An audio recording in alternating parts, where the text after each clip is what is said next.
Let me set the stage. It's the 90s. You're playing Final Fantasy VI or Xenogears or Chrono Trigger for the first time, and your world is forever changed.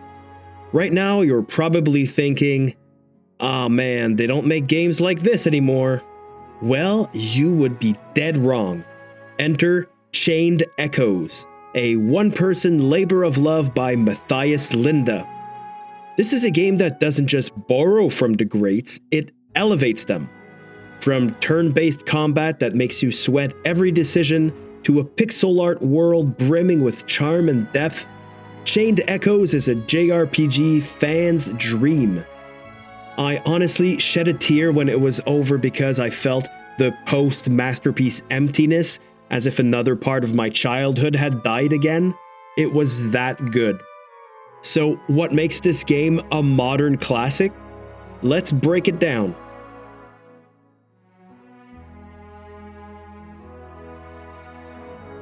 In Chained Echoes, you're dropped into the land of Valandis, a world at war bursting with magic, mechs, and mysteries. Every corner of this pixel art world feels handcrafted, thanks to Linda's attention to detail. It's not just the visuals. The lore and NPCs are also as fleshed out as they come. This kind of storytelling creates a tapestry where every interaction matters. It's a classic JRPG move, but Linda modernizes it with tight pacing and brilliant writing, and a kind of Game of Thrones-esque storytelling with a controversial ending to boot. And oh, the environments. From wind-swept plains to airship factories, the game transitions seamlessly between nostalgic and innovative. You'll constantly feel like you're uncovering something special, a hallmark of the genre's best.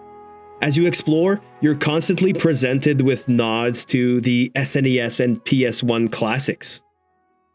If you've ever felt like JRPG battles devolve into button mashing, Chained Echoes will smack that notion out of your head.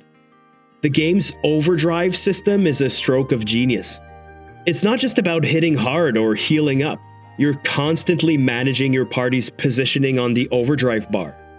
Too passive, and you lose the benefits of being in the zone. Too aggressive, and you overheat, making your party vulnerable. The zone, yes, a literal zone called the Overdrive, that you have to stick to maximize offense and defense, will fluctuate up or down depending on the skills that you use. For instance, you might think, "I'll just spam my best abilities." But wait, your overdrive gauge spikes, and now you're frantically looking for cooldown moves or having to switch out a character entirely. Every fight feels like a little puzzle, and that sense of challenge keeps you hooked. I'll give you a concrete example of a few fights in just a minute. Adding to the depth is how Chained Echoes handles party rolls. Your tank isn't just a meat shield, they're integral to maintaining overdrive. And your healer? They're dishing out damage too. The game forces you to use every character creatively, keeping battles dynamic and fresh. The battles are also longer and more in-depth than your average JRPG trash mobs, meaning you're not entering into random 10-second crap battles against weak enemies every 50 or 100 steps like the old Final Fantasies. It adds a level of meaning and immersion to the game that you don't generally get with classic games. Chained Echoes nails the pacing between exploration, ground combat, and sky combat. So let's break those down. Explore. The world of Valandis is packed with secrets, from hidden treasure chests to optional bosses. It's not just about wandering aimlessly. Exploration feeds directly into your power curve.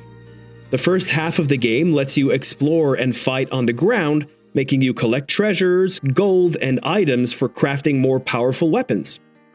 The second half lets you do the same, but adds flying sky armors with 2 levels of hovering zones, so you can reach new heights or revisit every previous section and re-explore from a different perspective, netting you even bigger rewards. Engage in combat.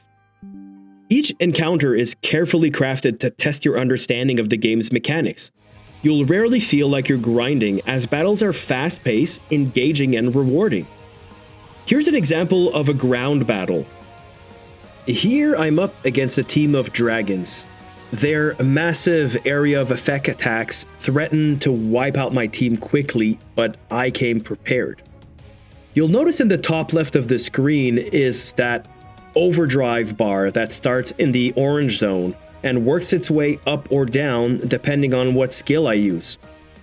The skills listed in white will raise the bar, and the skills listed in the yellow will lower it. The challenge while fighting is to keep the bar in the middle of the green zone for maximum impact at all times, meaning you can't just use whichever skill you want when you need it. Well, technically you could, but you leave yourself open for debuffing. This game is all about buffs and debuffs. The system forces you to think several turns ahead. Debuffs, like Blind or Paralyze, can neutralize a boss's most threatening attacks for a turn, giving you just enough time to heal, while buffs like Poetic March can turn your high-damage character into a wrecking ball. Here, I'll mostly be using Bleed and Poison as negative ailments to wear down the enemies over time, even between turns. And the beauty is that you can stack buffs, like, for example, Victor can boost agility, and Sienna has a powerful attack that scales in relation to her agility. So boost your party's offense, then lower your enemy's defense, then raise Sienna's agility, then attack with her scaling stab, and you have massive critical damage coming up. It's a thing of beauty. Now, buffs and debuffs are not new in JRPGs, but where Chained Echoes makes things even more interesting is by adding a secondary fighting system with the Sky Armors. This is the ultimate combat twist that elevates its battle system to new heights, literally and figuratively. Buffs and debuffs are still critical here, but the introduction of the Gears system adds another layer of complexity that demands even sharper tactical thinking. Take a look at the top left of my skills panel on the left side of the screen when I choose an action. In Sky Armor Combat, you manage 3 gears. Gear 1 is your default mode, offering balanced attack and defense.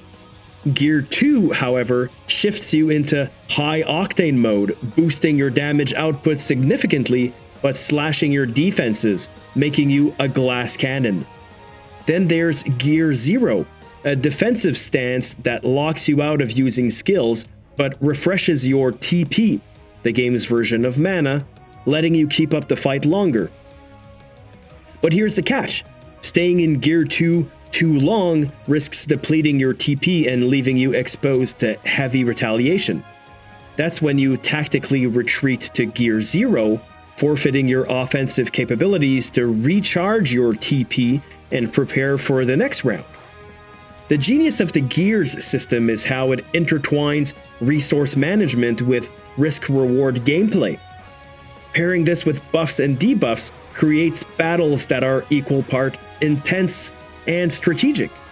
It's a dance of timing and decision-making, and when you pull it off, you feel unstoppable. Upgrade and progress. These battles will net you gold and crafting items, and more powerful enemies will grant you grimoires, the game's equivalent of a level up, which you can use as a skill upgrade and equipment progression. This means every stat boost or new weapon feels earned. This loop works because it respects the player's time. There is no padding here, just pure JRPG goodness. Chained Echoes doesn't just rely on nostalgia, it subverts it. Take the mechs, for example. In most JRPGs, piloting a mech feels like a gimmick. Here, they're woven into the narrative and combat systems, making them integral to your strategy. Or look at side quests. They're not your usual fetch 5 flowers fare. One moment you're investigating a murderer who merges people's souls into flowers. The next, you're solving riddles in a haunted forest to save a little girl. These quests breathe life into the world and make you care about its inhabitants. And then there's the music. Composed by Eddie Marianukro, the soundtrack is a love letter to JRPGs of old while establishing its own identity. It's epic when it needs to be and tender when the story hits you in the feels. Just listen to my video's background music to hear how beautiful it is.